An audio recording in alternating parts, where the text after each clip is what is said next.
Previously on X-Men.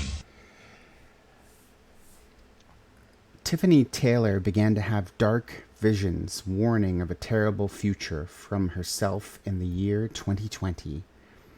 Fascism has risen across the West. States, provinces, nations embrace anti-mutant conservatism. Sentinels are not used just to murder mutants, but to oppress and control any marginalized group. Internment camps are overflowing with trans people, gay people, black people, poor people, disabled people, woke libtards. The list goes on and on. In order to balance the budget and adhere to mandated proper camp populations, mass exterminations begin. The last remaining X-Men, a ragtag group of survivors, put their hopes in finding an MRD mold in the ruined scar that was Toronto, surrounded by sentinels and a master mold. Ada, the woman who exists as an awakened consciousness within an old Mark II sentinel, has a plan. An electromagnetic bomb secretly built. The radius would destroy Master Mold, all the sentinels in Toronto, and strike a vital blow against the establishment. When Alex calls a portal and recommends the others escape to safety while he sets the EMP, the other side of his portal reveals Nimrod, the ultimate sentinel, standing in the ruined remains of their Muir Island home.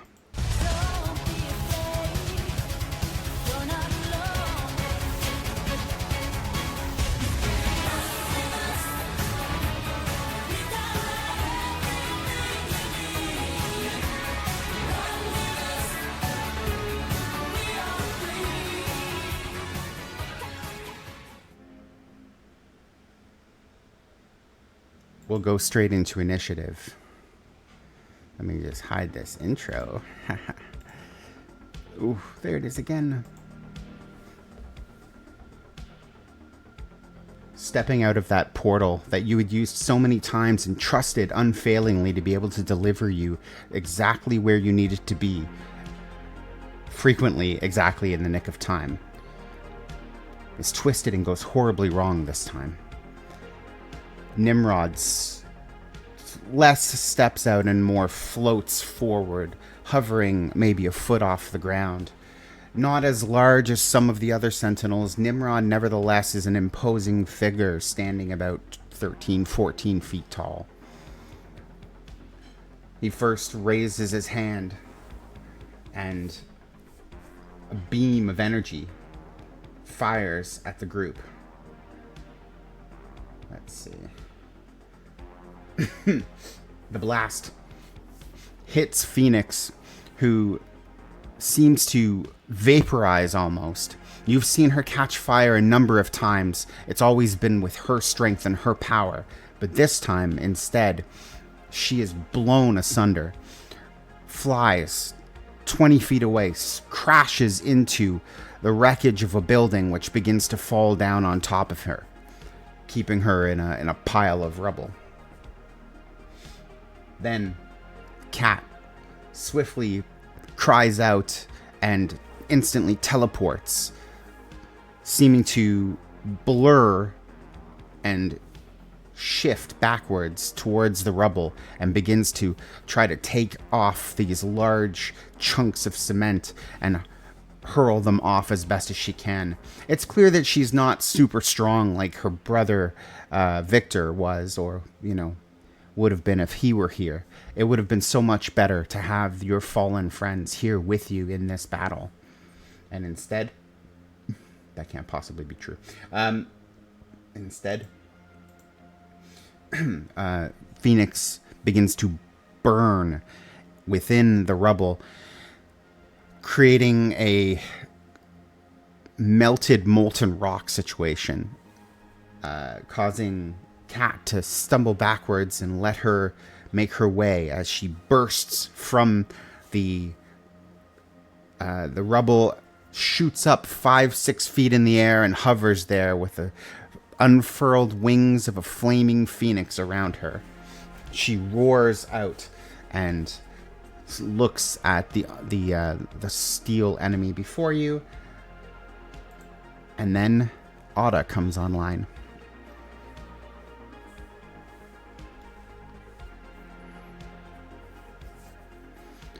Ada, you know Nimrod very well, and Nimrod has now made their intentions quite plain.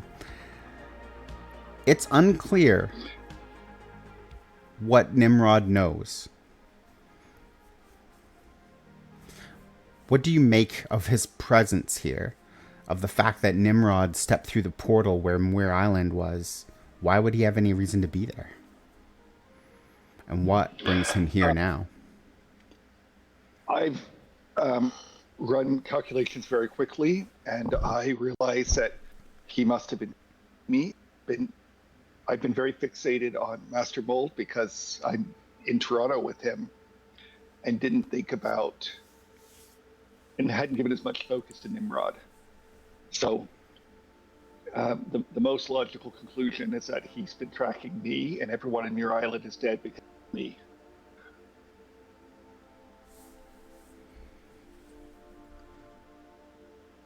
I realize now I completely forgot the surprise round as well. But we can still do the surprise round. We'll do that. You've just done. Yeah, right after you. Yeah. Yep, that's my mental thought, but I haven't taken any actions. It's not my turn, so. Quantum. You see your friend Jubilee, now a relatively old woman, well, oldish, middle-aged, let's say, maybe just a little older than a few of us and a little less older than some of us. And right. She looks to you, and she has this half sad smile to her. Al, we gotta. We have to do this. We have to see this through. I have a bad feeling about this. And then she slides forward, raises her hands, and lets off the most explosive burst of fireworks that you think you've ever seen come from her.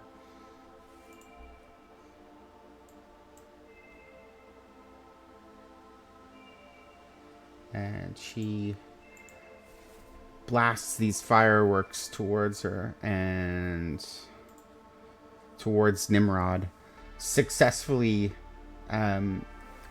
dazzling this enormous hunking murderer, which will make them blinded for one turn. And blinded gives them trouble on actions that require line of sight. And it gives edge to those attacking that person. Jubilee gives you a wink. And then you know what to do, Al.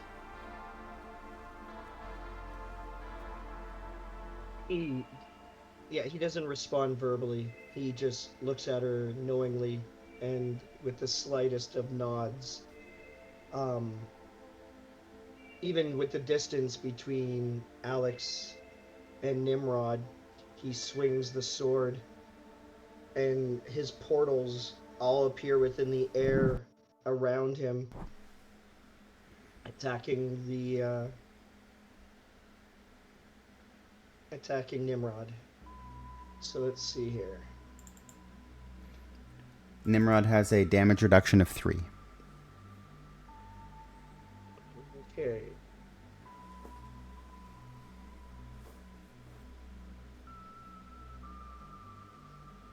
Alright, so let's re-roll some dice here. I will re-roll that one.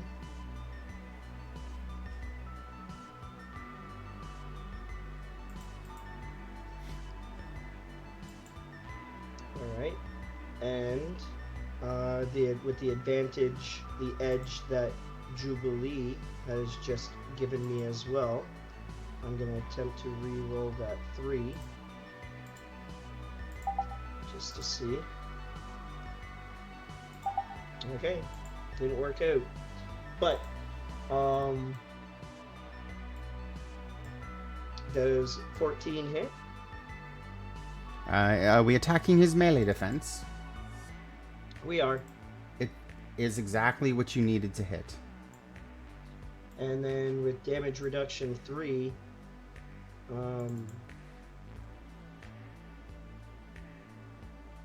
is it saying... You still got an 18. The edge doesn't give you the worst result. You still get the best one. Yeah, you still get the best result. Oh, that's true. And if you want, you can fish for crits by spending karma. You collectively are able to do that. No, not yet. We need to see how this plays out through the surprise round, because I'm gonna play it as, as an actual surprise round, and I'm not thinking clearly enough to be that tactical quite yet, given the surprise of, as you said, this creature, this thing, walking through my portal, which can only lead me to believe that this thing is some sort of tactical genius, knew that I was possibly porting back and forth there as a safe area, and knew if it just waited long enough, it would find me or us. So, so I don't think I'll do that quite yet. So, it's 15 damage, and so it's 20 damage because I keep the better roll, and so, but with damage reduction 3, so that's only 3 times 2 plus 5, so the 20 is reduced down to 11 damage. All right. 11 damage is still enough to strike a scratch across him, as you said, I believe, that a number of portals begin, like micro portals, pop up all around him, right? And is right. The sword sort of thrusting through at one particular point, or is it a series of strikes, a death by 1,000 cuts that sure amount to not enormous amount of damage, but you're off step and just getting a sense for it, and a reactive blur of portals and slash of steel is enough to give him a visible number of thin scratches against what you would think, probably being Nimrod, would be an impervious shell. No, I love that visual.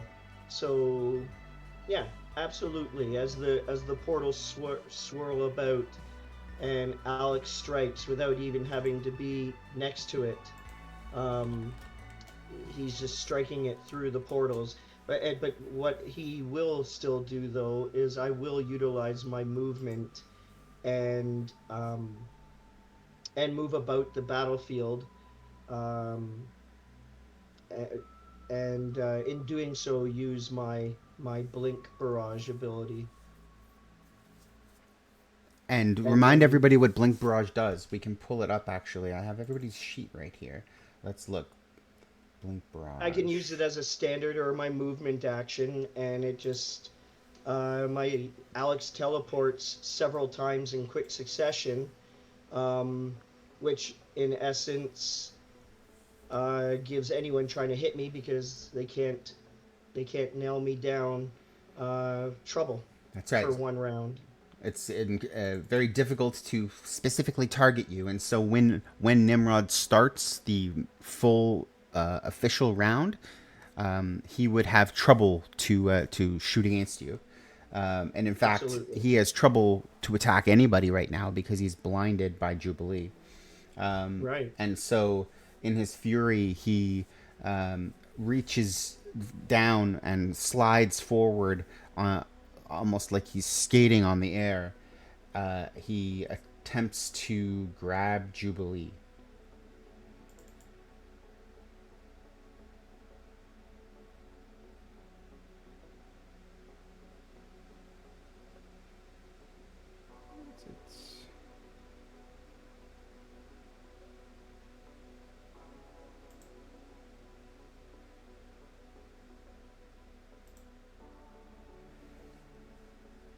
And he successfully grabs Jubilee and crushes her skull like a cantaloupe, and she drops to the ground, lifeless.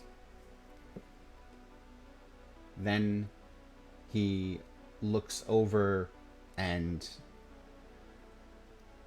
stares for a cold moment at the other sentinel in the room. Eradicate the mutants. And then it's Kat's turn, and she lets out such a desperate cry of anguish at seeing her longtime friend and essentially family member at this point for all of you, Jubilee, fall in battle that way. She begins to vibrate, and as she does, things around her begin to vibrate also. And then it's like the frame is sort of like the world is a frame within a movie film and begins to flicker, and then flicker, flicker, flicker. She moves backwards from where she was. The rocks come back down, and poor Rachel actually gets swallowed up by the rocks that she burst out of again. The rocks come back down into that pile of rubble that had fallen over her. Katerina slides forward to where she was basically beside Jubilee before. And Jubilee, who's fallen there, suddenly stands up like a grotesque zombie with her head caved in.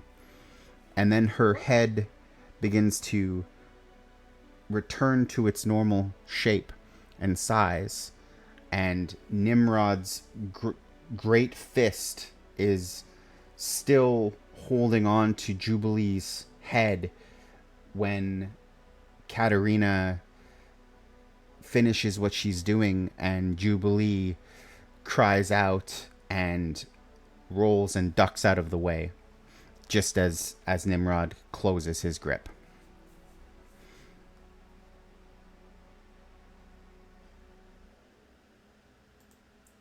Phoenix bursts out again, and for a moment...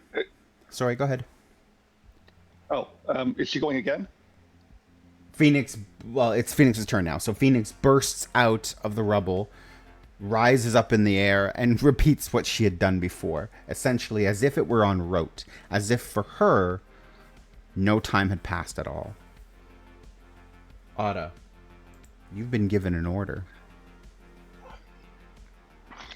So Ada looks over and says, no, I don't think I'll be doing that. I've been here for months, inserting my code into everything, right under Master Mold's nose. So I'd like to make an ego attack on. So I'm making a social attack on Nimrod. Mm-hmm. I want to make him believe that Master Mold might be in on the corruption that I've been inserting into the Sentinels. Before I do that, I'd like to, if I can use the Sentinels that I've already had as evidence. Okay, I'm going to make an ego attack, but I was wondering if I could have, if the roll that I've made for all the Sentinels would give me an edge on this. I can make a logic roll to see if that would give me an edge on this ego roll. I don't know if I'm explaining this well. Yeah, I like that idea. If Go I ahead. have all right. So,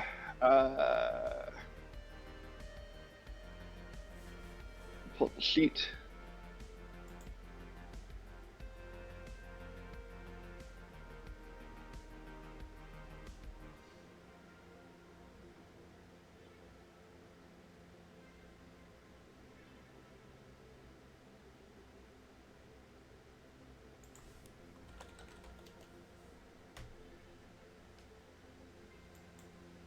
That's a 16.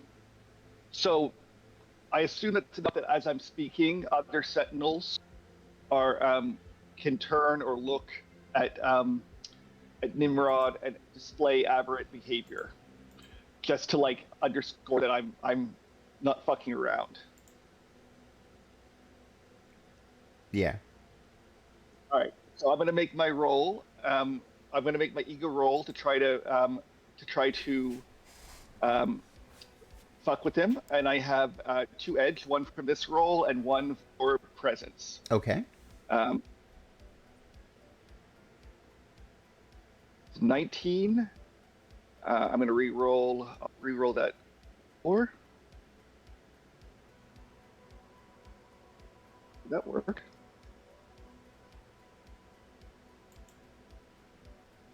Did that re-roll or not?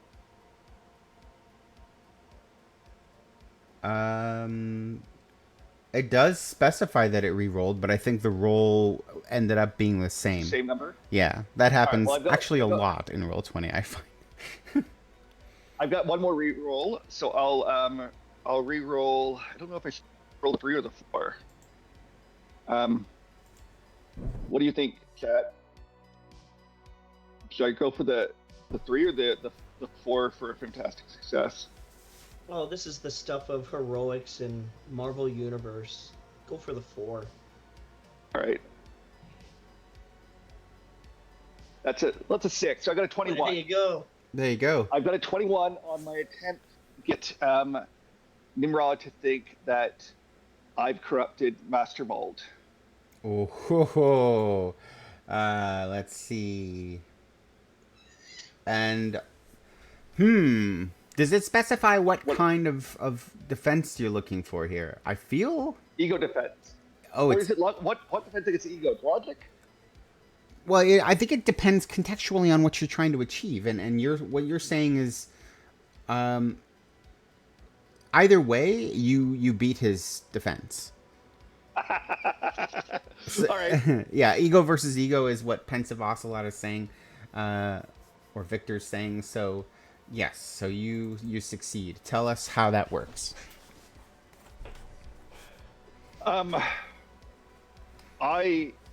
Tell us how it works. I'm kidding. So, you can't really tell what his features aren't very, he doesn't emote very well. But you get the sense that there's a hesitation there now, as he attempts to run his calculations and determine whether indeed that's likely or if that's unlikely. Marty. So wait a second. This was a social roll. Am I able to make a power attack as well, or was this social roll my full action? I want you to make an attack as well. That's a good point. Go ahead. Okay. I am going to attempt to do to neutralize his powers. Okay. Wow. Okay.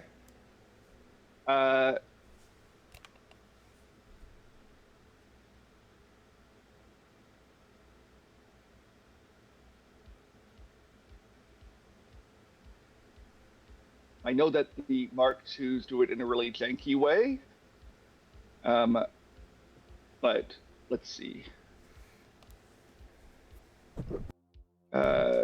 Let's open up. I don't have the Mark II Sentinel open. Well, yeah. So not dampen power. It is shut down power.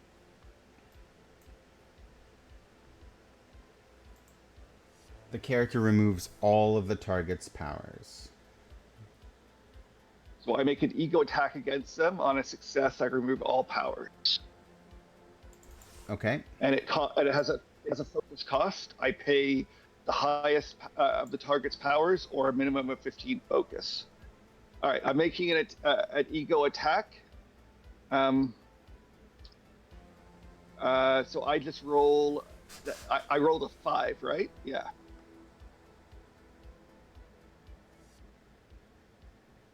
All right, that's a 20 against their ego defense. That. And I don't think I have. That succeeds. Okay. They should still have the AI trait and any traits, but that should shut down their powers. So after she's done like explaining this to him, Um, let's say that she'll fire some.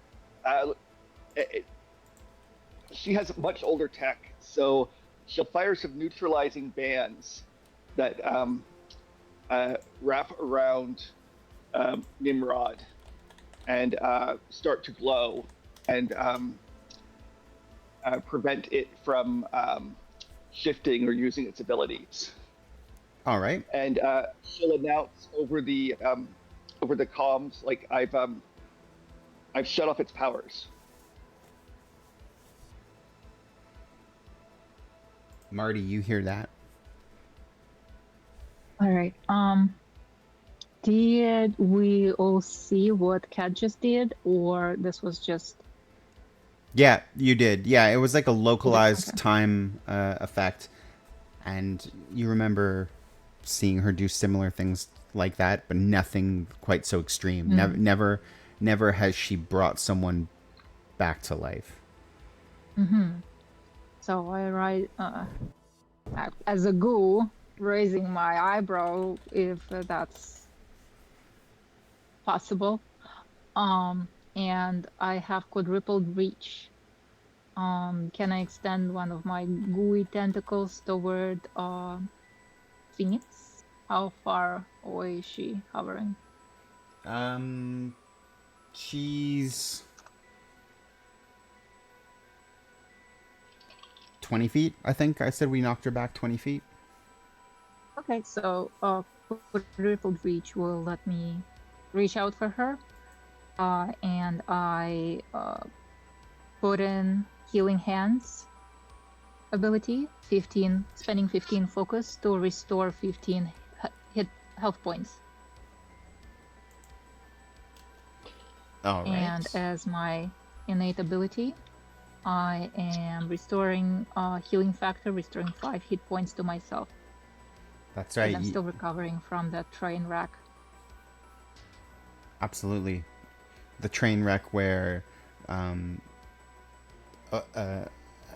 unusual event occurred when somebody, one Alex Mercer, opened a We don't portal. have to go over it again. Are you sure? I don't know. Maybe we should talk about how you caused a train wreck. And you injured your friend Marty, who's still recovering. Yeah, didn't we make a clip of it? We may have made a clip. It might be available. Yeah, it must be, yeah. It's a wonderful, tense point in our lives. And Marty turns to Alex, forms lips in a gooey form, and says, Alex, go do it. You're the only one who can.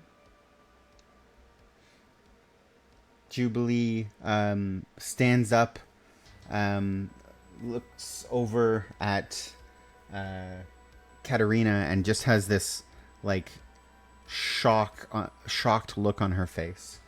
And then she just runs up and hugs Kat and kind of cries a little bit. We have to get out of here.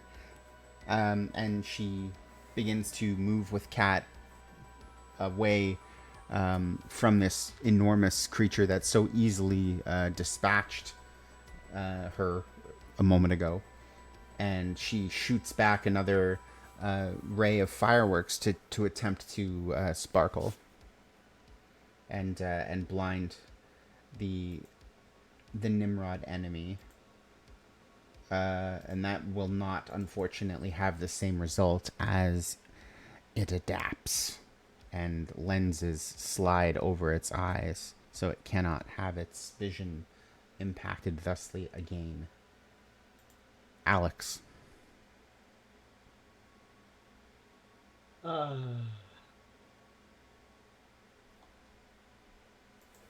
Alex is internally debating as to whether to make a run for the EMP device.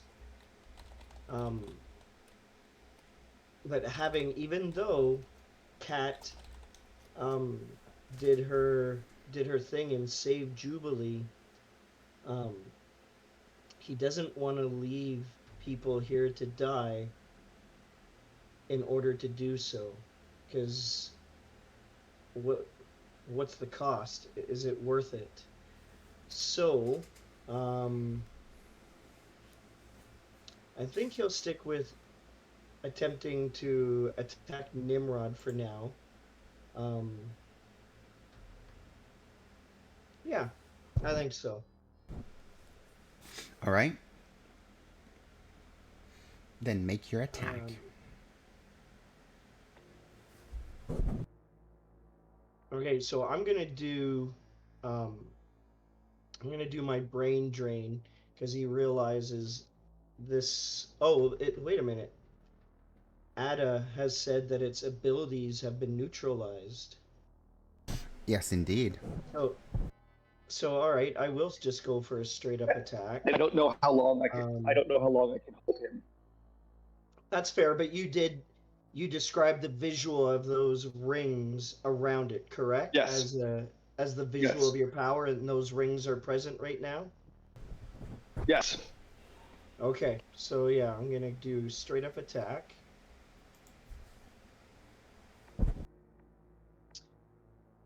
Okay, I will use my edges to see if I can make that better.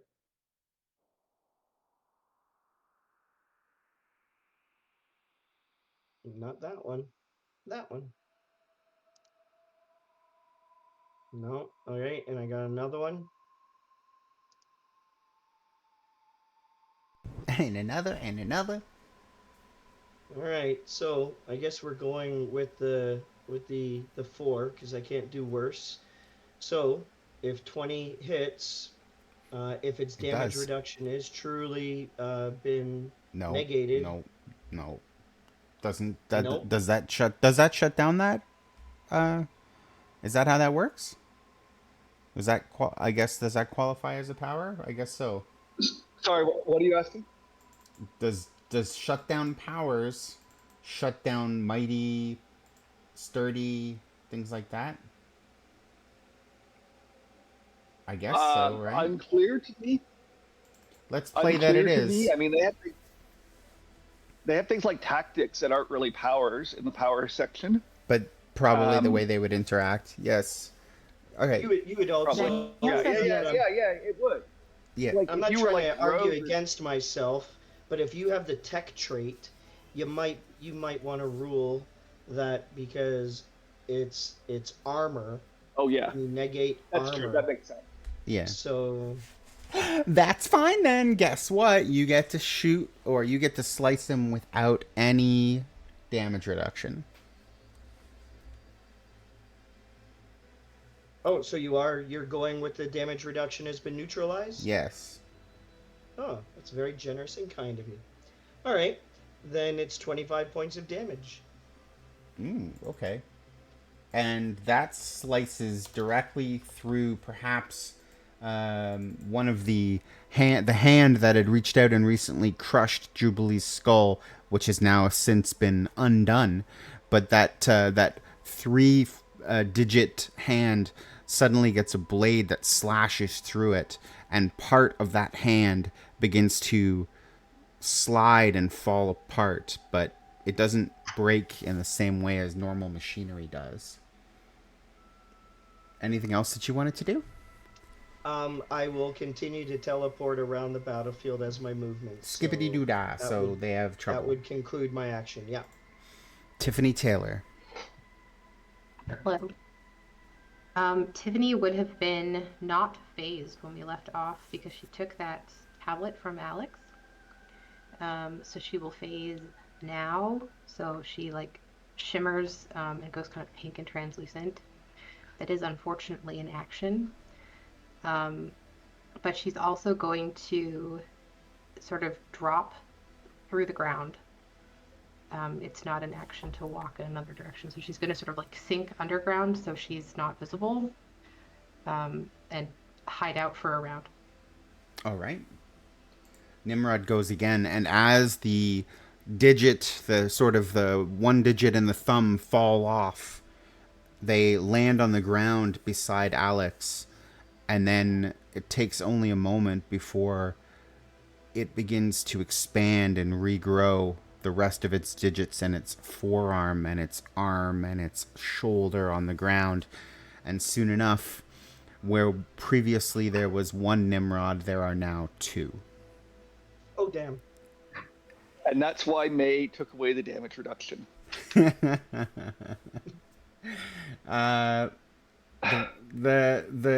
first Nimrod is going to attack the one who has put its powers on hold, the strange newfound ally.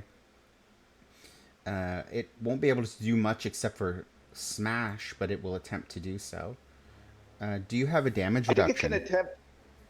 I do, but it can also attempt to break. I think it can attempt to break free of the power neutralizing.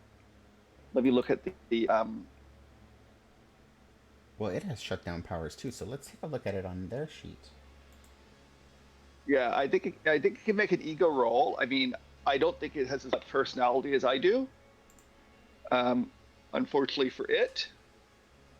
No, I think it'll just attack you. It makes me feel happy to hurt you. So, what's your damage reduction, Okay. Otto? -2. Okay. Would you say that a 20 hits you? Oh, Lord. I think so. I think Yes. you should probably take 41 health damage, please. Thank you so much. Okay. And then the other Nimrod that now exists, I should probably just copy it, is definitely going to attack Alex Mercer. I will be using my reaction to use one of my teleportals to either just harmlessly get rid of it. I'm actually, because this is a big battle, I'm going to try something that I've not tried before. So just to let you know, as you want us to dictate our reactions, as long as it's not a fantastic success, I can just automatically redirect it. But or get rid of it. But I'm going to actually try to redirect it. So, yeah, let's see what happens. Okay, let's go. So this is going to be at trouble when they do an elemental barrage on you. I'm going to pay the 15 anyways. Do you have a damage reduction? Nope. All right, so let's roll. Does a 17 hit you? I would have to do trouble, yeah. So I'll do trouble anyways. So, and I have to trouble the Marvel die. So does a 17 hit you? 17 hits. Yep. Okay, I would like you to take 43. Well, hold on. So because I use my reaction to, I can deploy a portal. I can redirect the attack to another target. I have to make an agility check against the new target's agility defense. Okay. So because you didn't get a fantastic success, I can just say that it doesn't hit me. Only a fantastic success works.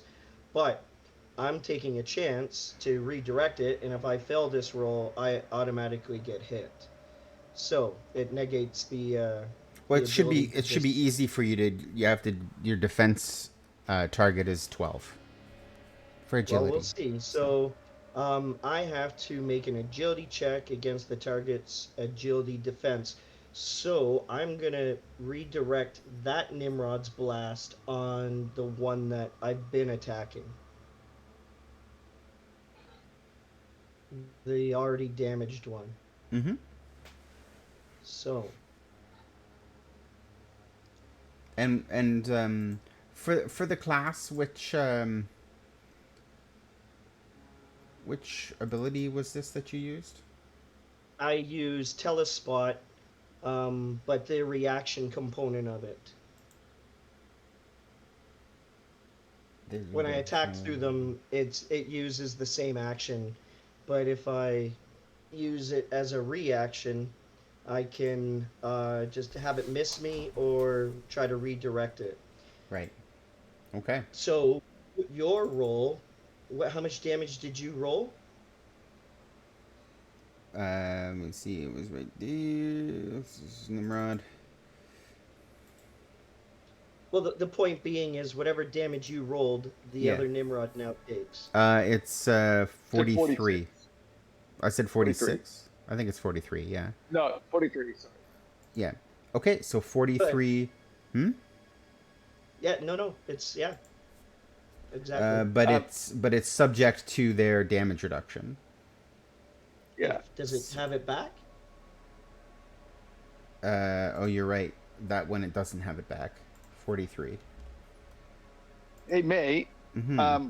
Given that both of us have had fevers this week, I messaged you something about Nimrod that you may or may not have remembered.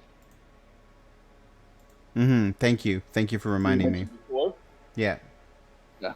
Okay. Yeah, I'm only not doing that for time. Okay. And speaking of time, Katerina chimes up and says, "What are we doing here? There's double of them now. Is this just going to keep happening? We have to get to that EMP now." And then... Ixnay on the EMP. Oh, On the saying words out loud. And then she swears as she just said that, and all of a sudden a klaxon goes out, and you can hear that it's coming from the Nimrods, and they're just sending out this dissonant noise, this pulse, and they're obviously calling for reinforcements. Katerina runs over and grabs Rachel's hand and says, "Rach, we have to get to that bomb right now. Everybody, let's go!" And then they begin to fly towards the Sky Dome. Ada, it's your turn. Oh, it's my turn. Okay. I honestly didn't expect to make it this far.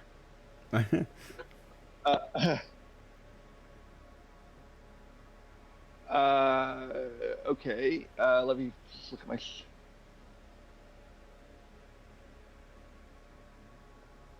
I'll make a. I am going to. I really just want to try and distract the Nimrods from the rest of the group, because I am I'm going to die when that bomb goes off, and they are not. So if I want to make a roll, I'm not even necessarily trying to damage them because it's very futile. What can I do? Like, how do I roll for that? I'm really just trying to be in their way. So you can use the interpose reaction. Like right now, I'm going to have Nimrod attack you because maybe I am going to take extra turns with Nimrod.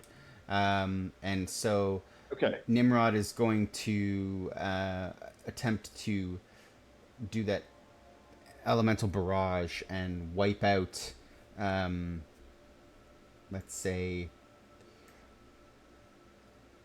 Jubilee. I'll interpose myself between them and the mutants. Okay, Can perfect. I do that? And just Yeah. So Right. on the action, you take the interpose reaction. So I just declared Nimrod is attacking Jubilee. Then Ada used interpose to get in the way. And does a 23 hit you, Ada? yeah, yes. Take 49 health damage, please. Okay. Marty. Okay. Once again, those lips that were formed in the previous turn say to Alex, "Don't be stubborn. Let's go." And is Rachel, the Phoenix, still hurt? She's left. She and Katerina have She left. begun to. They're out of my reach. Okay. Yeah, they've I'm started following to head them. over. Okay, yeah, so Then you I'm begin to following head over. them, double speed. Okay. And that would be my turn. Jubilee fires off another blast of fireworks and then begins to head out as yet more sentinels begin to come over to this area and begin to land all around you. Several of them making attacks against each of you. So I'm going to do an attack on each and every one of you right now. So let's do the first one against Jubilee. Okay, she takes 52 health damage and dies. The next one is on Alex. It would be at trouble because you're blink barraging. Yep. Reroll. Drop that 6. Does a 12 hit you? Oh, you went from... You hit me by 1, and now you miss. Oh. That was awesome. Marty, you get a hit. You have damage reduction, right? I have damage reduction, and I would like to use a reaction. Please do. What would you like to do? So if it hits, I would like to. Is it on hit or on attack? It's on a hit. Okay. The damage that I have, I can transmute into my focus. Okay, cool. What's your damage reduction? Okay, I guess it doesn't matter then. We're not gonna, right? Awesome. So, let's just. That's really cool. Then does a 19 hit you? Yes. 52. 52. Okay, with a damage reduction? No, because you just said you were gonna do focus instead.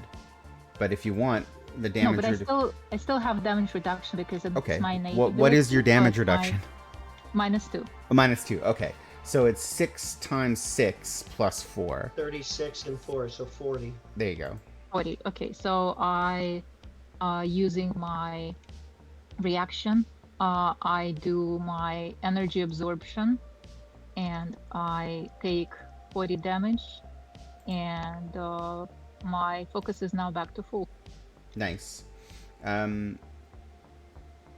Rachel takes 36 damage, and Katarina takes 52 damage, and Ada takes...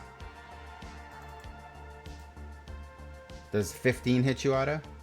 Melee defense? 15? Yes, it does. Take 40 damage.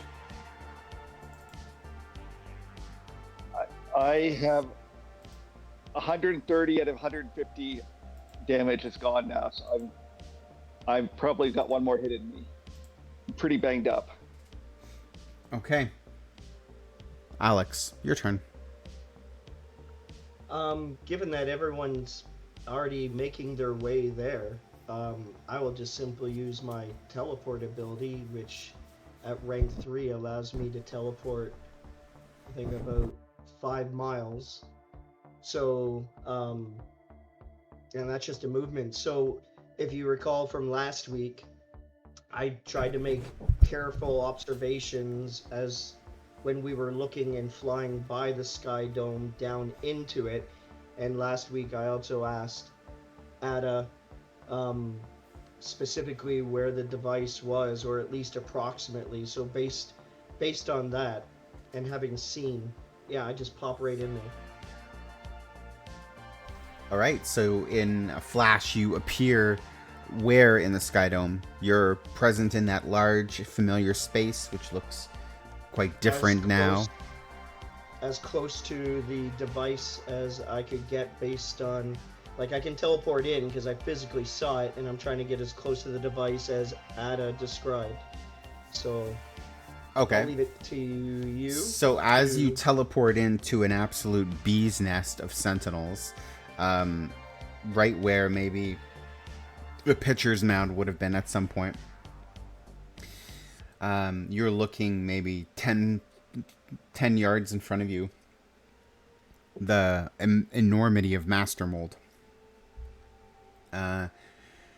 Between his legs, you can see on that sort of chair structure that they have him sitting on perpetually, there's a little door marked exit. and you get the sense, based on Otta's instructions, that it's through that door. Well, that teleport takes my standard action, so then I'll also then use my movement action to get to and through the door. So you're going to do you teleport through the door, through something you haven't seen? No. So to the door. Mm-hmm. Okay, you teleport and you're right at the door. And then it's entirely up to you. Depending on this game system, is opening a door like a free action, or Sure, is that yeah. where I end up? Yeah, so you attempt Then to I open open the it. door and you find it locked. Okay. Then I guess that concludes what I can do. Tiffany. I'm assuming everyone yelling to go was on the comm. Yeah. Yes. Tiffany, much like Marty, doesn't go fast. She's going to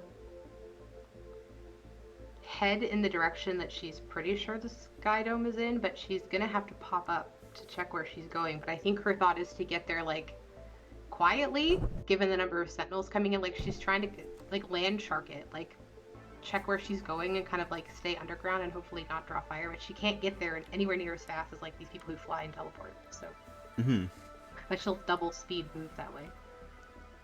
And as you're double speeding and moving around and maybe phasing through cars, and as you're trying to run beeline directly for this, you're seeing more and more sentinels land. They reach down, they fire their beams at you. They you actually straight up run through one of its legs as it lands right down in front of you to prevent you from moving, and you just continue on your way. You realize that this is the end for you. For all of you, there's too many. There's no way that you'll be able to escape, and they see you. And then Nimrod goes. Nimrod one of them attempts to break out of the control that Otta had put them under. I'll just do an ability roll like that. Does a 21 exceed your defense? I think it does, right? It does. So Nimrod's powers reactivate, and he celebrates by immediately attempting to shut off Ada's powers. Let's go. Let's go. What's your roll? Ego attack against your ego, right? So Yeah. does a 20 hit? Yeah, it does. All right, get good. All right, you no longer have any powers, Ada. The next one comes over and makes it grab and digs its digits into your metal head and attempts to pull it right off. Does a 16 hit your melee defense? Yes. You take 23 health damage as it attempts to pull off your head. Yeah, I'm dead. It pulls my head. Yeah, he pulls my head off and executes me.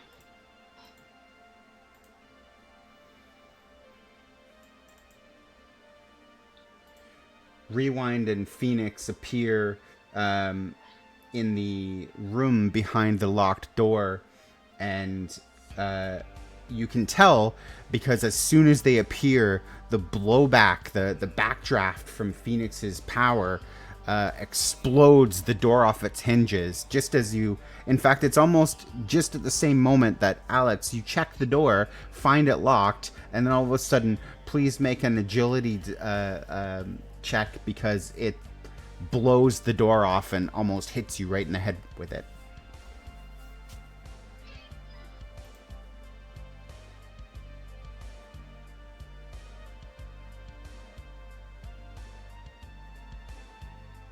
My apologies. A non-combat roll or a combat roll? Non-combat, I guess.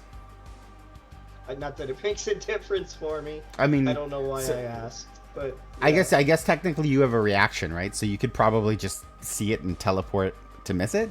Yeah. It's well, technically attacking you.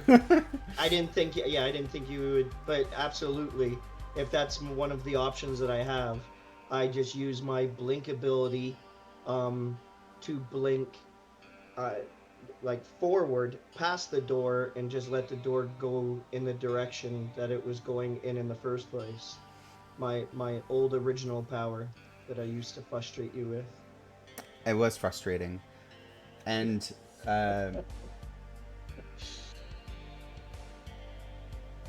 Katarina. Wait, wasn't Katarina the one that had Ada? Tiffany has the tablet. Super duper. Okay. So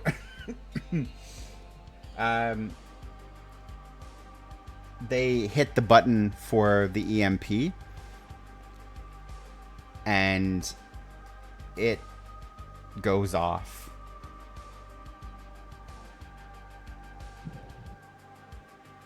And just as it begins to go off, and the light, I don't know about the visuals, but the hair on everybody's arms and legs stands up, and all of a sudden, vroom, there's this noise, and everybody is knocked back and feels this sudden, significant wave of dizziness and blacks out. You instantly see, as this wave is going outward, that the sentinels are beginning to shut down and collapse and fall out of the sky or drop to their knees around you. As you rise up out from beneath, maybe you had ducked under the cement and come up into the actual area of the of the EMP area. You see the people around you through the different layers in the rooms that you run through, Tiffany, and you see Marty suddenly drop without being able to control themselves into a pile of goo and land on the ground. You see a sentinel crash down on top of another one, and then you see that similar frame motion that flickers as Katarina reaches out to you and reaches and offers to take your hand, as everything around begins to move in a very unusual way. You've known Katarina a long time, but her power doesn't really behave like this. It's spastic and intense, and it seems meaningful. She's got one hand on Rachel, and she's got the other hand outstretched towards you, Tiffany. What do you do? Tiffany, her eyes are on Marty, but there's not really anything she can do for Marty if Marty is a puddle. So she is still phased. She's gonna grab Katarina's other hand, and if she and Phoenix are willing, phase them along with her. Sort of daisy chains. She doesn't know what Katarina is doing, but she's gonna grab them and phase them with herself. Okay. And so as you grab her and you start phasing them, Katarina's eyes go wide, and she's like, no, that's not what I... And the explosion overtakes all of you in this electric pulse, and the combination of the two powers and that unpredictable EMP combine and tear you all from the space-time continuum, and you vanish.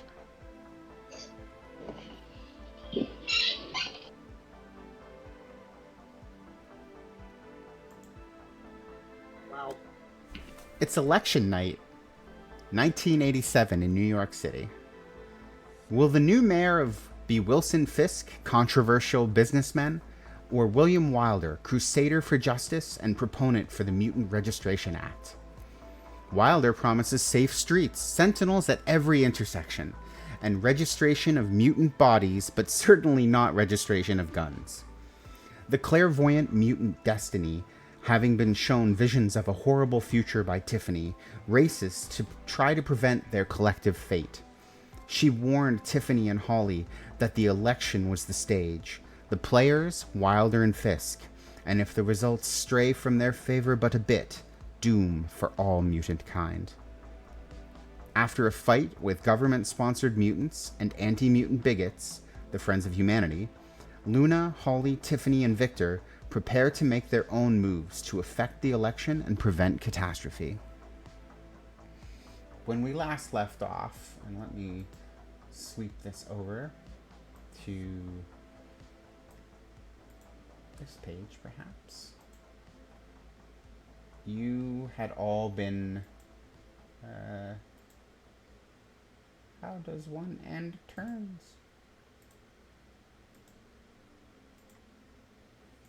You had all been in an altercation with the government-sponsored Freedom Force. And that altercation had ended, among other ways, with several of those members, Mystique, Rogue, and Destiny, deciding that they might try another way, a plan B. And they head off. The group was still, it seems like, unsure of how to prevent this catastrophe that was very much underway. It is election night. It is the afternoon. You have scarce little time. What can you do? How do you impact the election? Or do you impact the election? Do you try to change the hearts and minds of the population as to who to vote for with hours left and already votes cast? Or do you try to change the hearts and minds of the individuals who may become the mayor? Or is there another more dangerous road you wish to take?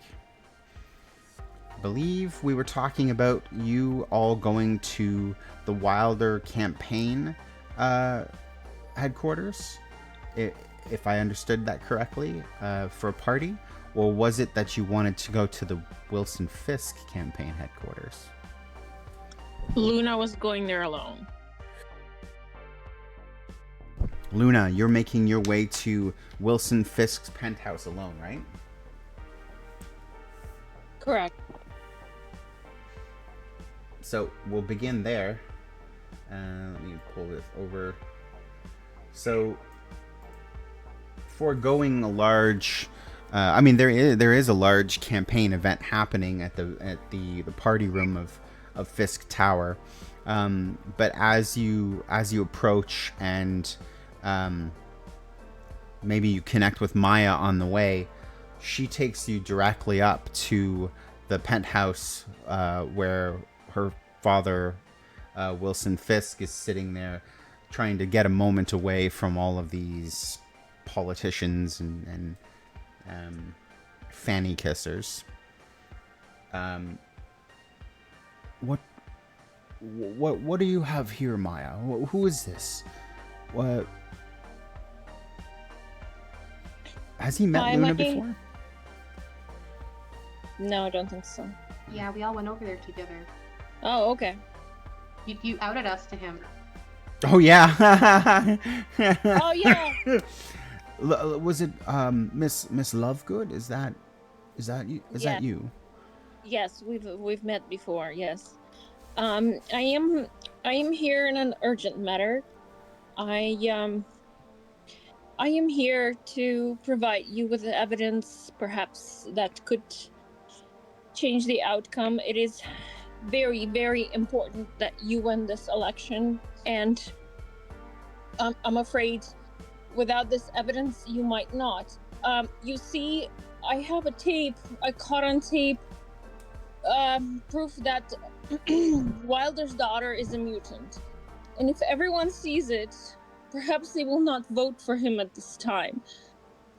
I did get this with Holly's permission. But if you can air it as soon as possible, perhaps it won't be too late for the results of election. Miss Lovegood, what you're saying, are you quite sure? Is Holly sure? You can see on the tape. I can tell you exactly what what minute it is on the tape. You can see it on the tape, and while they're preaching that he's anti-mutant and this and that, and people will see that his own daughter, who has no respect or mind for it, he cannot protect her, she's a mutant. She's a mutant, and she's proud, and she should be proud, and everybody should see what a horrible father Wilder is, and he cannot, and he would be a bad leader as well. Oh, Miss Lovegood, Luna, I'm not exactly sure what to say. I of course, he reaches over and snaps his fingers, and his aide de camp Wesley comes over and extends its hand out to accept the tape. And I tell him exactly what minute it is. He jots that down, and he gives you a quick nod and begins to head off. Wesley, I'll be there in a moment. We've no time to lose, but I just, Miss Lovegood, you've what you and your friends have gone through to do this. You understand that when you reveal yourselves in this way, I've made mistakes, and I don't feel that you and who you are is a mistake in any way. But I've made mistakes, and I have been wounded by public opinion. I feel Please I'm already... believe me, Mr. Fisk, if Mr. Wilder wins, this will hurt way more people than just us. You will hurt so many more people. This is way bigger than us. I'm not sure. I don't disagree. I'm just... This is a big decision for you to have made. And I promise you it will not be forgotten. Thank you. It is crucial that you put it on as soon as possible. It's very important that you win. I'm glad you feel that way. My daughter is quite fond of you all, and I have to agree. I find you all to be quite wonderful, brave, enviable people. Would you like to stay for the party? Where are the others? Are they coming? No, they're not coming. I'm here by myself. They went over to Wilder to see if they would prevent him from winning in any way. I don't know how they can do it. So we're all on our own mission. But I've done my job here, and I hope you do what you can, and I should probably join the others and see how I can help them. Oh, of course. You have my number. Vanessa gave you my number. Yes. I am in your debt, and I hope we will this be in your works. debt if you win. Then we have much to build together in a better world. Yes. Agreed.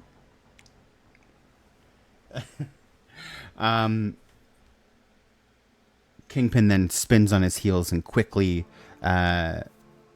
runs, basically straight up runs to follow Wesley and continue that wheel, that ball down its marble highway.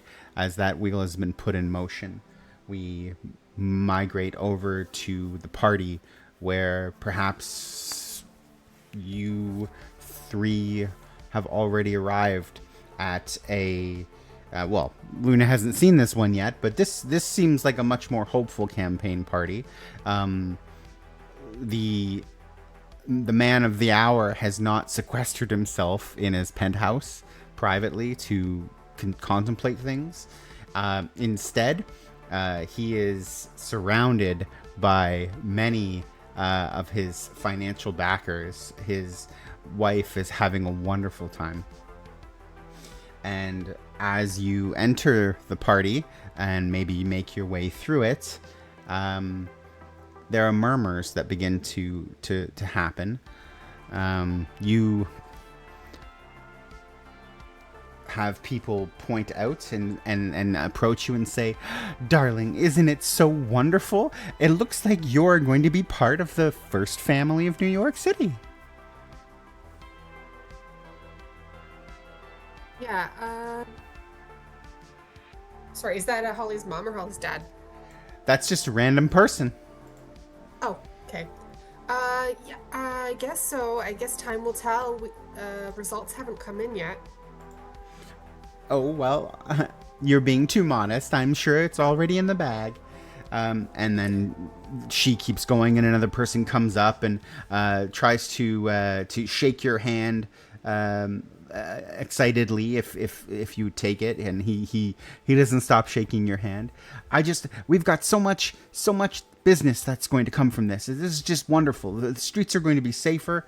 I can't tell you how proud I am of your father and of your mother and of you. You've been a great help. Yes, thank you. Holly just tries to, she shakes hands, she's polite. She was raised to be polite, but she tries to make her way away from these people as fast as possible. You manage to finally approach the core nucleus of this event, and of course it's your father. Your mother sees you as he's laughing and engaging in discussion with Senator Robert Kelly, who's also there. She looks over at you and eyes the company that you're keeping, and then excuses herself and begins to make her way over to you, she's not making a direct line to you. She's going from crowd to crowd, smiling, and then picking up a drink from one tray, walking over, taking a sip and putting it on another tray, and then she approaches. I wasn't sure that you would be coming tonight. I wasn't supposed to come, but we really need to talk to Dad. Do you think he could step away? I don't know, say he has to go to the bathroom and talk to us in the hall or something. It's important. Oh, this whole night is important, honey. I don't know. He's quite busy.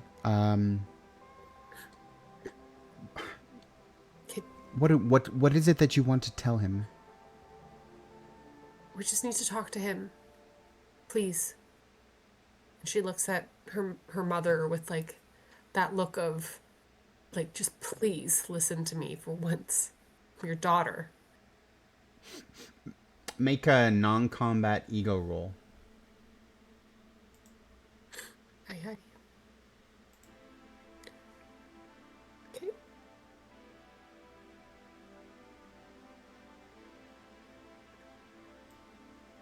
Ego. What the? I have a +5, and that was my ego roll? Do you have anything like karma? I don't have any more Nate, karma. can I spend karma to let her reroll? Of course you can. I will do that. Thank you. Is it a reroll of everything or just the one dice? You want to re-roll the red die this time, I think, don't you? Anyone. They're all That's bad. a terrible roll. That's a very bad roll. Do better. Oh no! I will give you a karma as well. Your backup is here. Thank you. Oh, there we go. Third time's the charm. I have a +5 to this too. That's the worst part. So, this is your mother, and you've had your ups and downs recently. It's been harder now that you're a teenager, and harder still because of the focus that she and your father have put on his campaign. But this is the woman who raised you. And you get the sense that it's not, as you're explaining this, and you're asking her, you're saying, please, please. It's like a wall. And as you realize that, and your facial expression changes, she softens a little. You have 2 minutes. I can get you an audience with him for 2 minutes, but it won't be alone. What do you mean? You won't be speaking to your father alone. Come on. Who's going to be there? Come with us. And I assume the 3 of you are probably going? I hope so. Yep. And as you're walking, you begin to hear murmurs again. But before it was murmurs of like excitement or, oh, look at the polls, or, oh, I think, Fist doesn't have a chance. Now it's, oh my God. This can't be. That is utterly scandalous. I cannot imagine how, oh my God. And she's here. Did you see that? Yeah, I saw her earlier. Is this for real? This can't be real. This has got to be a trick from Fisk. It's got to be fake news. And as you step out of that area and off to a smaller kitchenette area, your mother leads you into a room with William Wilder, and Senator Robert Kelly is there as well. And as we're walking in, mm-hmm. Oh, sorry. No, go ahead. I just want to say, as we were walking in, Holly turns to Victor and Luna and says, Did it seem like everyone was talking about us? And Holly's getting a little nervous. You can tell she's like fidgeting, and Yeah, I the got reading that is more vibe. shallow. Yeah, Luna might have made it to Fisk's. Shit. So this is a different conversation. Shit. Okay. Holly walks up to her father and says, Dad, I'm really glad that you are going to talk to us, but I was hoping we could talk alone. Oh, well, darling, Holly,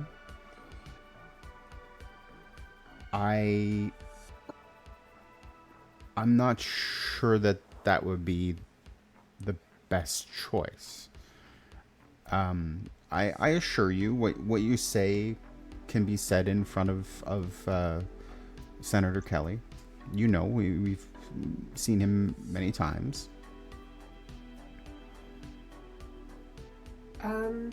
Holly kind of looks at Tiffany and she looks at Victor and she takes a deep breath and she says, well, the whole world now knows I am a mutant, and that's going to affect your campaign unless you figure out a way to make protecting mutants part of your campaign.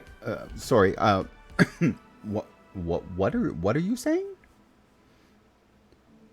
Exactly what I said. Everyone knows, so you have to get on board with mutants now, or else you're a hypocrite.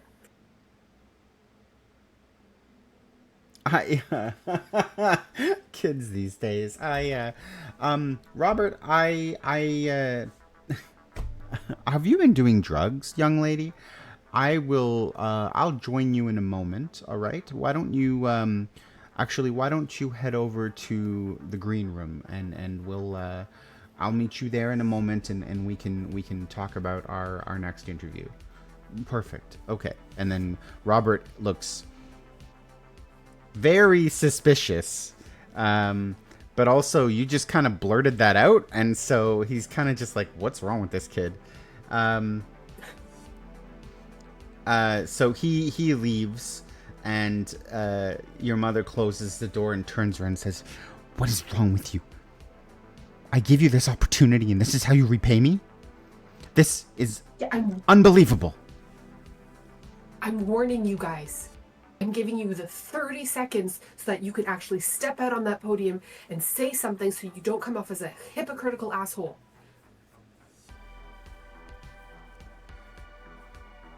Holly, what did you do? She did. Nothing. What do you mean nothing? It can't be nothing. You obviously have done something. Why are you so against your father's campaign? Your mother finishes, puts her hand on his shoulder. Don't you know how important this is to everyone? Important to everyone. His campaign is against me. His campaign is against my friends. His campaign wants to kill all of us. Aren't our lives important? Of course your lives How are can you important. stand there? Listen, I told you what I came to tell you. You have to change your stance. You have to protect mutants now, or else the world is going to fall apart. And you have to do it to save face. At the end of the day, if that's all you care about. Oh. Holly, you're being so dramatic. There will be challenges, but you'll be fine. You'll adapt. What do you mean the whole world is going to fall apart? Don't be so dramatic. Holly puts her hands on her head in like frustration and sort of walks backwards and sort of turns her back on her parents. It's kind of like stands there because she's just so frustrated at this point. Like she doesn't even know what to say anymore. I have to go speak with Robert. I'll get ahead of this. What you're about to do is going to have impact for decades. No. Well, that's the plan, young man. To ensure... Not the way you want. How would you know? You're just a boy. Because I've seen what these robots you want to release into the world can do. And they're not going to stop at just mutants. If you let them go now, you're sealing the world's fate.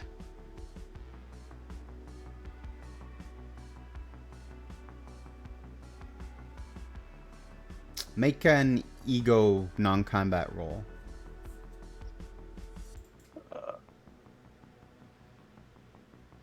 Okay.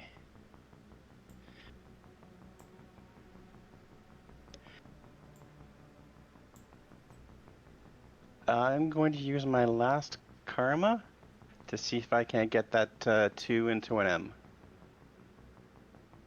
Nice. Okay.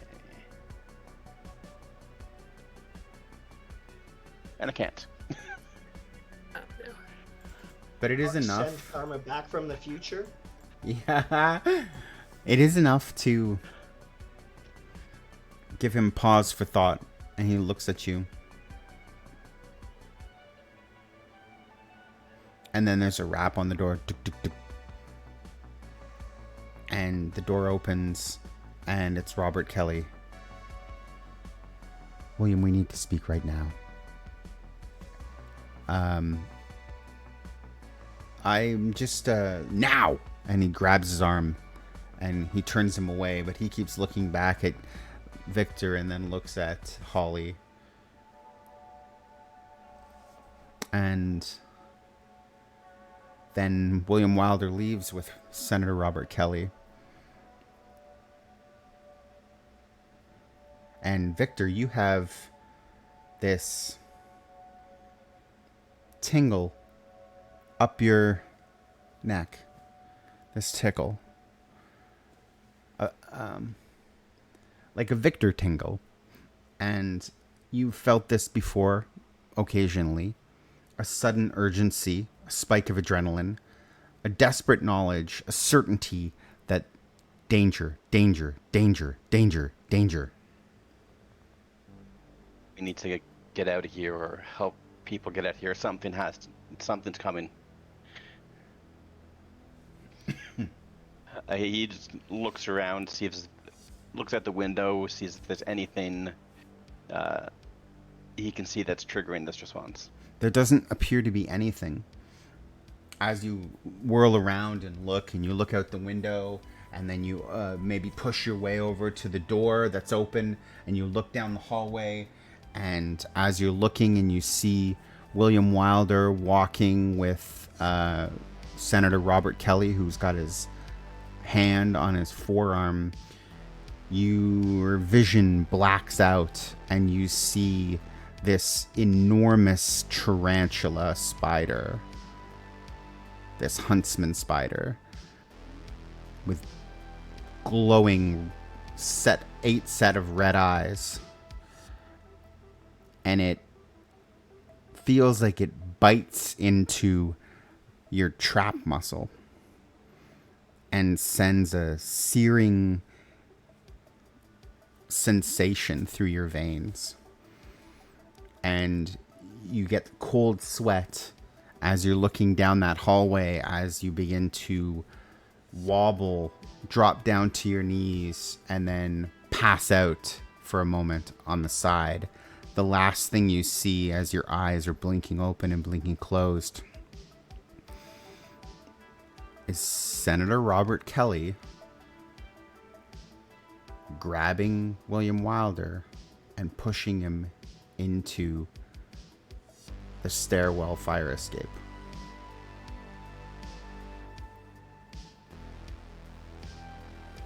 Luna, you arrive at the party, and you already know that it's happened.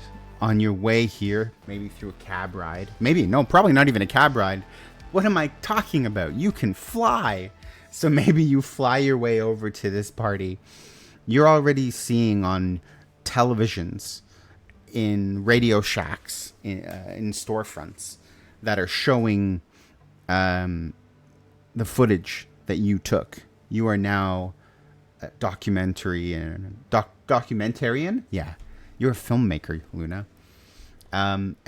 So it's not really a surprise by the time you get to the Wilder campaign HQ and you land there and walk in, that the mood has very much changed. There's fewer people here. There's chairs knocked over. There's a lot of people who are arguing and discussing, debating aggressively. And you see out of the corner of your eye Holly's dad with that pain in the ass senator you see on the news sometimes. They're going up a stairwell. And over to the far side, you see your friends Holly and Tiffany, who appear to be helping Victor, who's fallen on the floor. I will rush over to my friends and assist them to getting out of here. We can't leave. Holly, your dad's in danger. What do Oh, you mean he's in danger? I mean, I don't know. I've never had a sensation like that when was looking at him and the senator. Something's gonna happen to him. We need to save him. Yeah. I know he's not the greatest person, but he's still my dad, so we need to save him. yes, of course. I don't know where they're going. They're going up or down. You're on the ground Victor, floor, you so okay? there's only going up. Okay. No, there was a tarantula. I'll explain later. If we don't save him, I think he's gonna die. Do I see them? Does You did see them go up the stairwell, so you know exactly where they're going. they went up? They went up. Let's follow them. Holly starts running down, like she's running towards the stairwell to run up the stairs. I I'm follow. going to jump up the stairwell if I can. Okay. Just take the flight by flight. Yeah, Tiffany's gonna phase and just go straight up. Elevator straight up. Stairs are for suckers. So, Tiffany, you're the first one then who gets up to the next level that is empty otherwise. And then you are able to maybe go up another level, which is the roof. And that's on the roof where you find William Wilder. And it takes only a few moments more before the others will join you. Victor first, and then followed by Holly and Luna. But as you're up on that roof, William Wilder's there, you're there, and then three faces you've seen relatively recently are there. A young woman named Rogue with brown hair with a shock of white. Senator Robert Kelly, who transforms into a more classic visage, the blue-skinned, red-haired Mystique, and her wife and the mother of Rogue, Destiny, wearing that powder blue with that gold mask. They've got Wilder cornered here near the edge of the roof.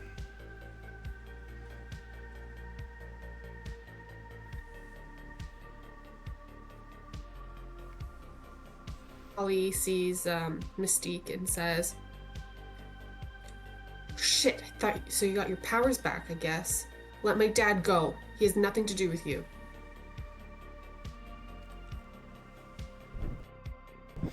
Oh, you're so precious. How could you ever think badly about your precious little girl who's run all the way up here, huffing and puffing, about saving you? This is adorable. You know what this man is. You know what he leads us to. And here you are anyways saving him? His death won't stop anything, but changing minds will. Maybe you're the one who leads all of our destruction to this. Not this. Speak. Go ahead. Maybe you're the reason and not Wilder. I assure you that I have considered many different options. This is Destiny speaking. I have been plagued with this since you, and she raises her hand towards Tiffany, pointed her finger towards her, brought this dark curse back from the future. I have seen you roll ineffectively time and time again, unable to do what an adult must. I have found my own attempts futile to work with the humans, to be good little government robots. It makes no difference. But maybe this.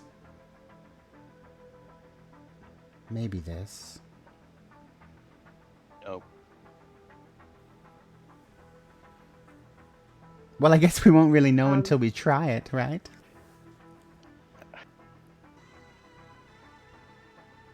Tiffany's kind of like eyeballing where they've got him, and it's going to drop back through the floor and try to move that way. Okay. Being as quiet as you are, I don't think Tiffany, I don't even know that they've necessarily seen you. You definitely get the sense from, well, they have seen you. They're communicating with you, but there's Destiny just... talks shit. I'm just leaving. I'm but when Destiny pointed at you, you could tell it wasn't exactly pointed at you. It was just generally pointed in your area because she can't see you. She's blind. Can't see. Holly notices Tiffany sort of meld into the ground floor, and she figures that Tiffany has some sort of plan. So Holly tries to keep talking to Destiny. She says, but well, he's not going to be mayor. Or he's not going to be mayor. So that's already changing the future. Did you see a future like that if he's not mayor?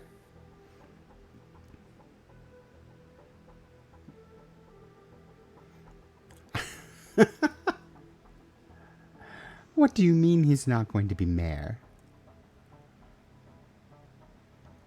No one's going to vote for him. But the poll. Everyone now knows. Darling, That he has they've a mutant already daughter. voted. What They you won't let him did? stay in office. I'm not sure what... We're never really certain of the future. I can see glimpses and know with more certainty than others, but no, I think you're wrong on this, as you've been wrong many times recently. But we know what happened in the past, right? We know what happens when you make a murder. Why do you have to kill him tonight? What if you let him the chance to lose? If he wins, then you can kill him. Wait.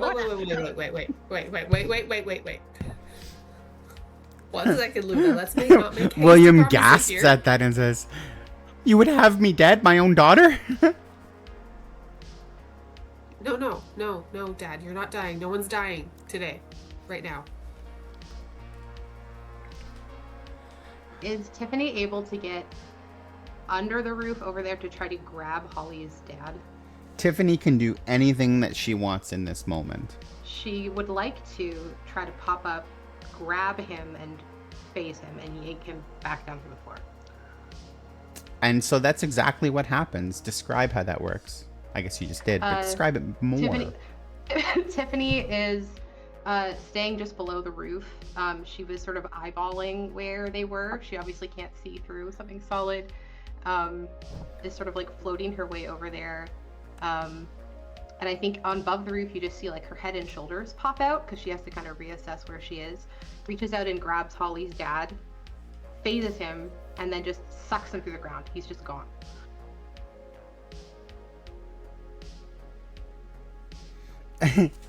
And they look down. Mama, did we plan on that? No, darling, we did not plan on that. Destiny, darling? Well, shit. You meddling, you meddling kids. What do you see now? I see several absolute fools. That you think that this is going to change anything, change his mind. I envy your innocence. It's not about changing his mind. It's about people not following him. It's about both. Multiple prongs of attack here. The door, the stairwell door, bursts open, and police officers flood the area up on top. Rogue acts quickly, grabs both of her moms, one in one arm, one in the other, rockets, flies off as quick as she can. Destiny raises her hand crossbow and fires it with maybe half a second of looking at it, but a certainty in her shot. And it fires, slices through...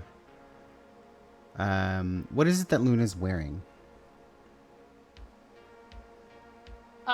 Luna's just wearing regular clothing, maybe a jean jacket, gray t-shirt.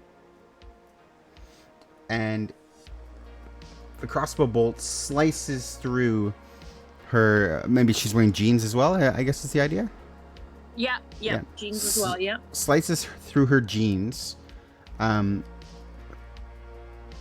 through the back of her calf, through the front, just missing perfectly her bone, and hammering into the ground with such intensity that it has snared her and rooted her in place. Ow! Well, Luna's screams in pain. The police all draw their weapons and get down on your knees. Don't make this difficult. Holly says to them, I'm Holly Wilder. We My know who you father are, was in Miss trouble. Wilder. We know who you are. We know who all of you are. Your faces are everywhere. The three of you, Okay, but please. And this is a woman cop speaking to you. Please. Please. Get down on your knees. Did I Put your not? hands behind your like- back. Oh my god, it would be so painful if I got on my knees. Have you died on your knees? Oh, yeah. I got on my knees, like, my leg is bleeding out. I can't get on my knees. I roll on my side. There's like... Holly, Sorry, go ahead. no, just Holly slowly gets down on her knees, but she says to Victor, get out of here if you can.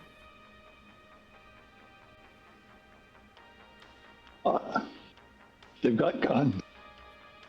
How sympathetic are they to Luna bleeding out?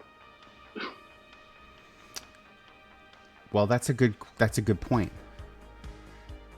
So She's white though, right? She is white, so that's probably okay. The woman cop who seems to be like the sergeant on site, she looks at Victor, and you can tell there isn't malice in her eyes.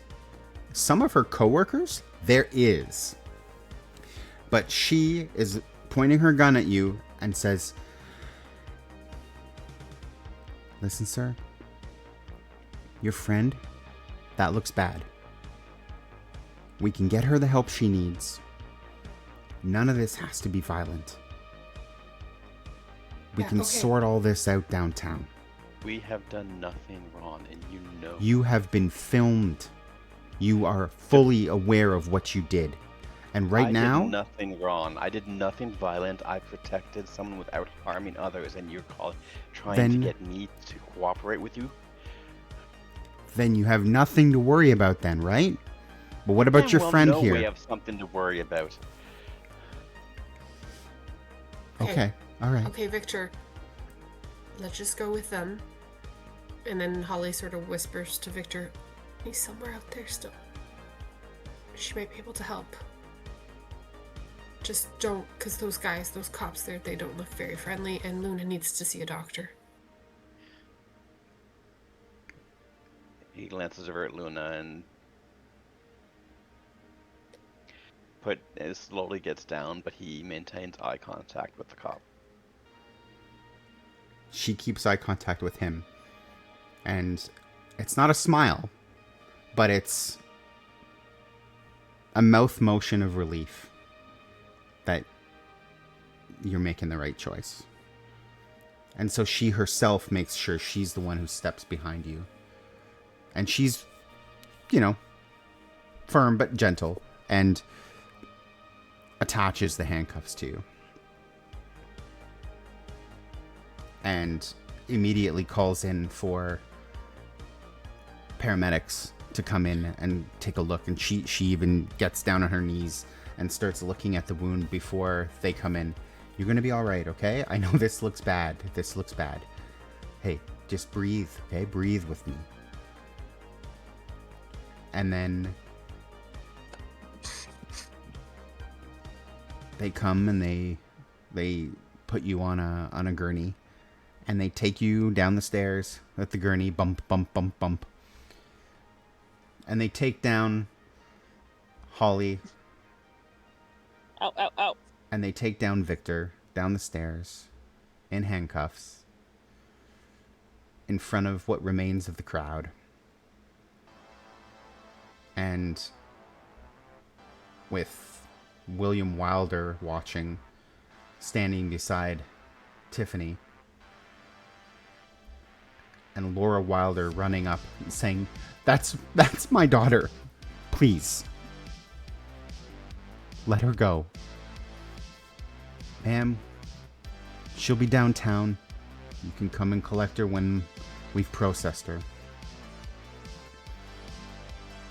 And so the three of you are marched out, not by the MRD, but by the New York City Police Department. They put you in squad cars. And they take you downtown to have you processed. And on the radio, you hear a news report from Trish Tilby about the shocking revelation that mayoral candidate William Wilder's own daughter, Holly, was a mutant and involved in a mutant attack earlier that day.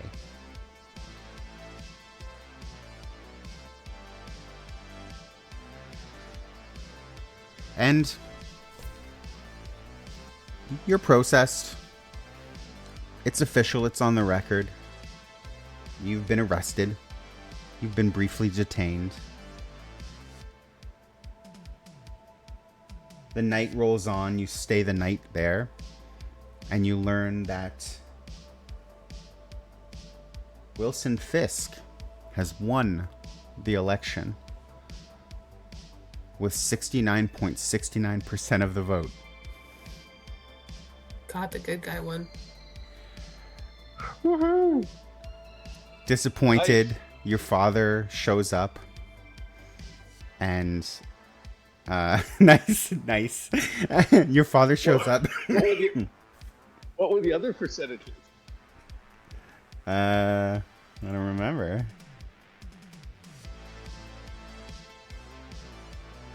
Somebody should tell me again while I'm explaining this. Your father, disappointed, frustrated, comes in, and Holly, you're released on bail. The charges get dropped pretty swiftly. And when your father sees you, he looks, tilts his head to the side, steps up, and may I give you a hug? And Holly just gives him a hug. She throws her arms around his neck. Says, "Thanks for coming to get me, Dad."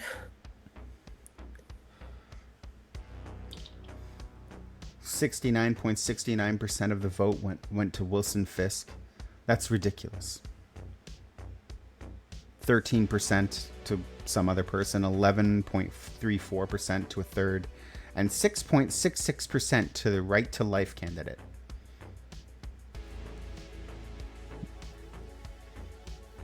William Wilder was almost completely swept out.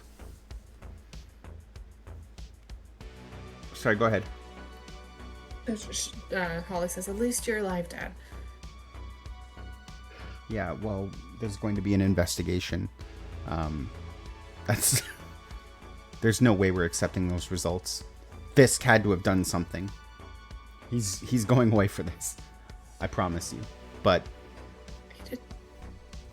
I understand how passionate you are and your friends, and I don't agree with how things went down, but mostly I don't agree that I am your enemy, and I'd like to work on that. Thanks. How does it feel that you were saved by a mutant?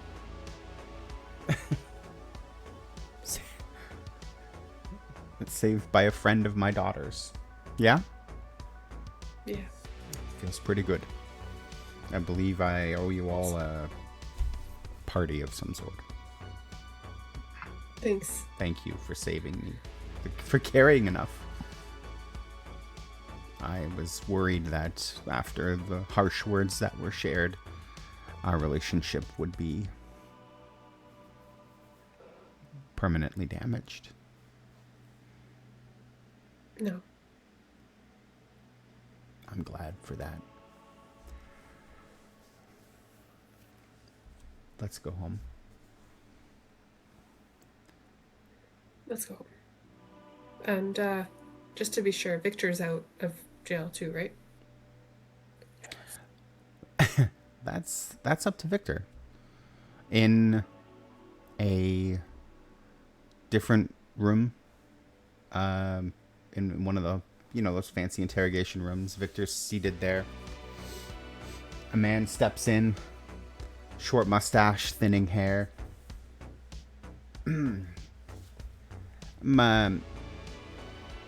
Agent Denty, Carl Denty, Victor Savoya. Yeah. You're in a lot of trouble, son.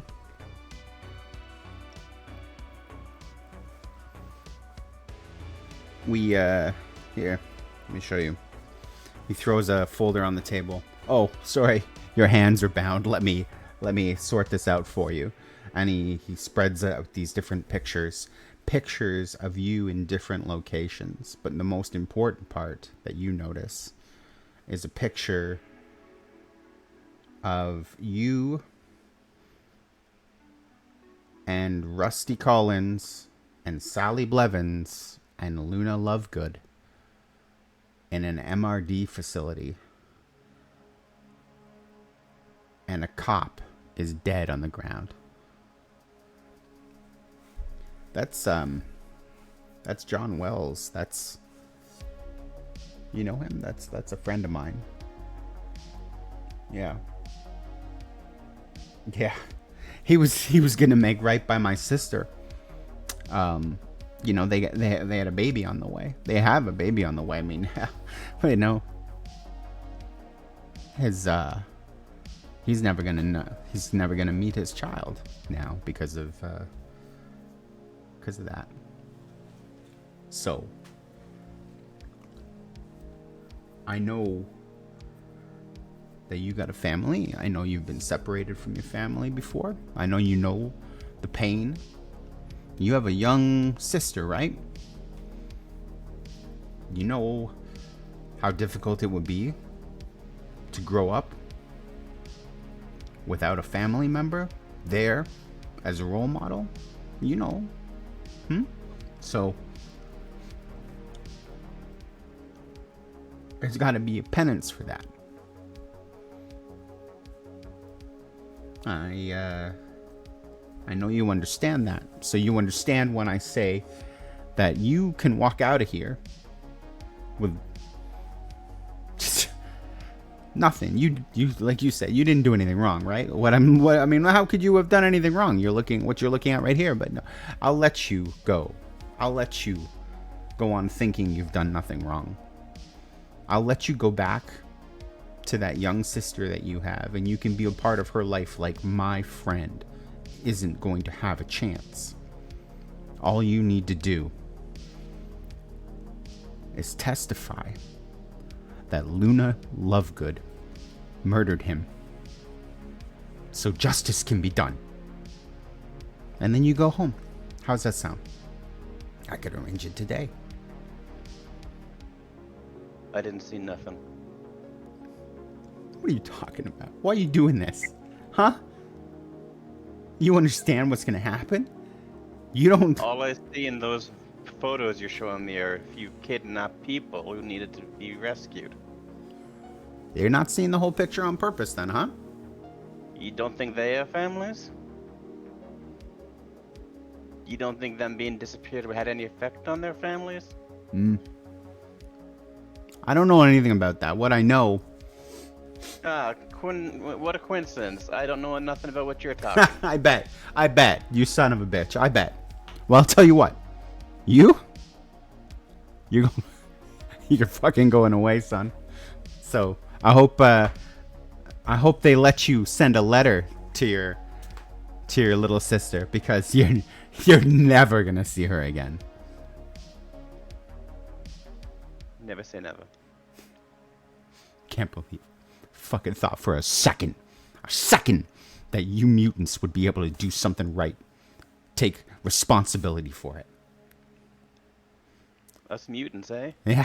You're Enjoy. the problem here. I'm the problem. Enjoy your next couple years, Victor. He storms out and closes the door. Luna Lovegood and Victor Savoya are convicted of manslaughter, resisting arrest, obstruction of justice, anything they can find to throw at you.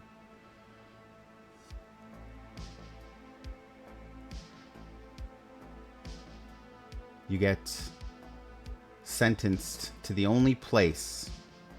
Well, luckily, you're youths, so you get sent to juvie. But the only place equipped for superhuman juvenile delinquents is the same place that they put adult superpowered people. You don't really realize where you're going. They said the word, the judge said the raft. You don't really know what that meant. Finally, Victor, you see, as you're flown to the raft, you see that side, the Atlantic, that you thought you would be able to drive to in your car and just go that way and find an island for mutant salvation. And instead, you find a big old submarine that's a prison for superpowered individuals. And as it comes up and the waves crash around it, make way for it, it displaces the water around it. Helipad opens up and you land in it, and you're escorted to your cells. They're very modern. It's only one wing of the raft that is actually for juvenile delinquents. There aren't that many juvenile superpowered individuals. A lot of them are just fellow mutants who have run afoul of the legal system.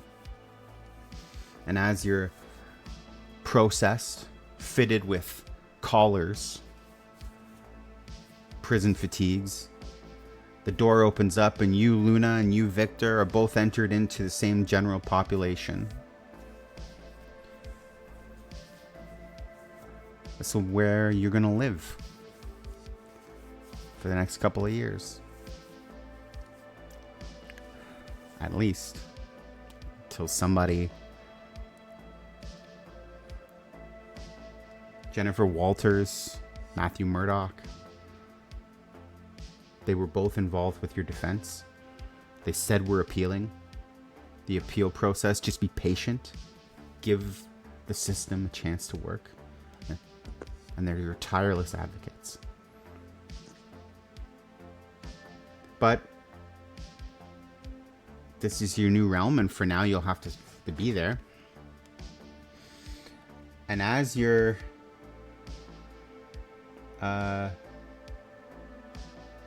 first entered into the area, there's somebody who maybe comes and introduces himself to you. I don't know, Sean, if you'd like to do that. Sure. So as you're first coming into General Pop, as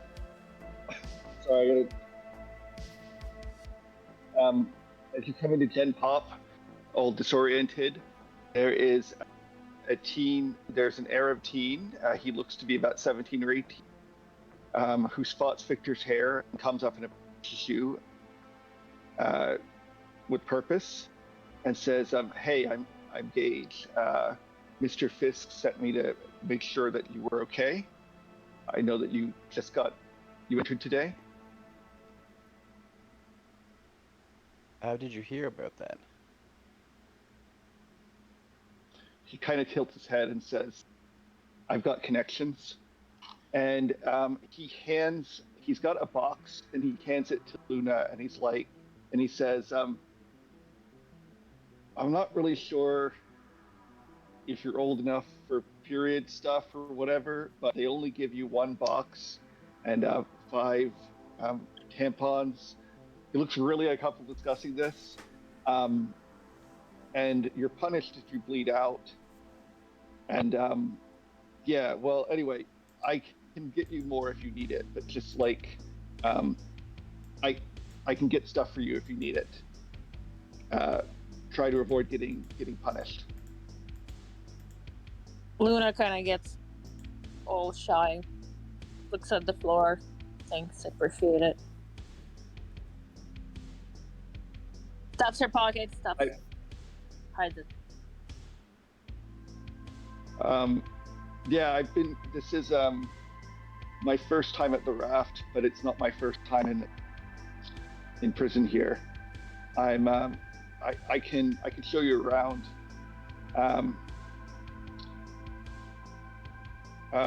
Registered technopath here. What are you guys' powers?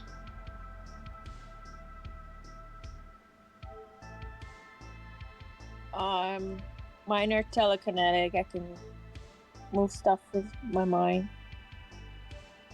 I punch hard and don't die. As you say that,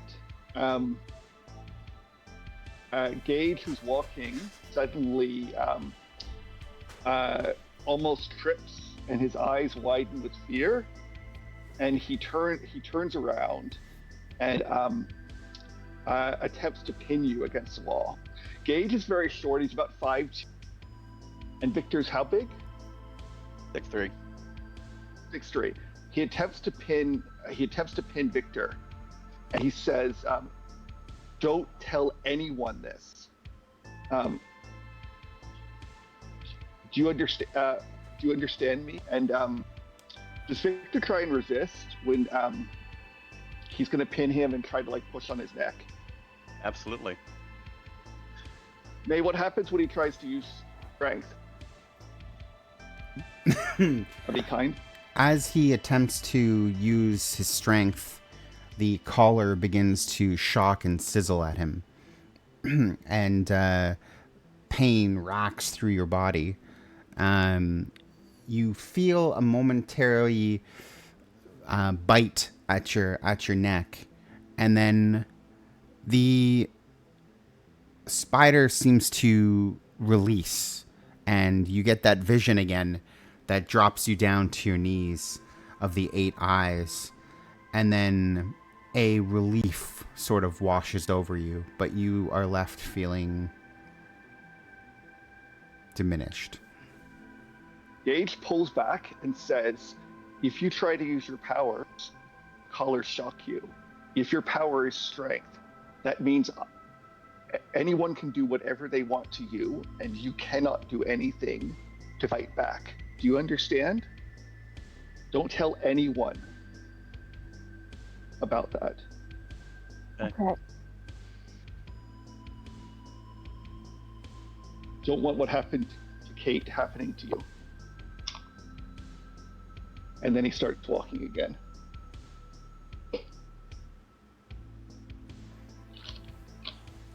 And it's probably a good stopping point. I think so. So that's where we'll conclude. This is our last session before the holidays, and we've now concluded Days of Future Past.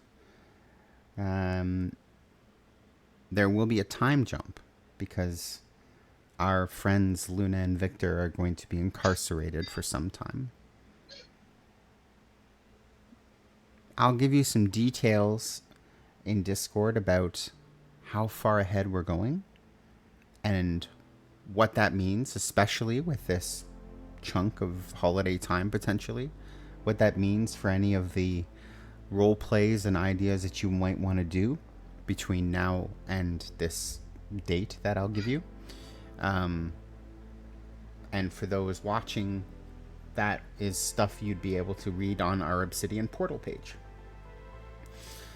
which has all sorts of player biographies or character biographies and lots of role plays. So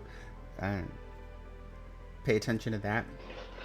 It's in the YouTube video descriptions. And yeah.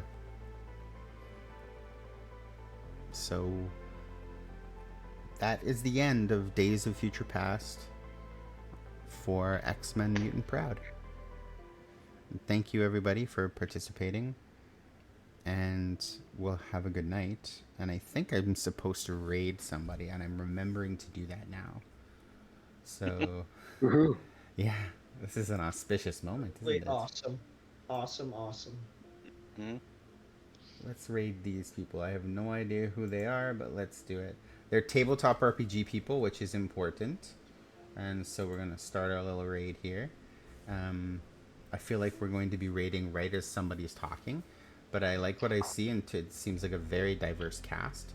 DKMC RPGs. So I hope that you all give them a chat and give them a follow, and let's go raid on!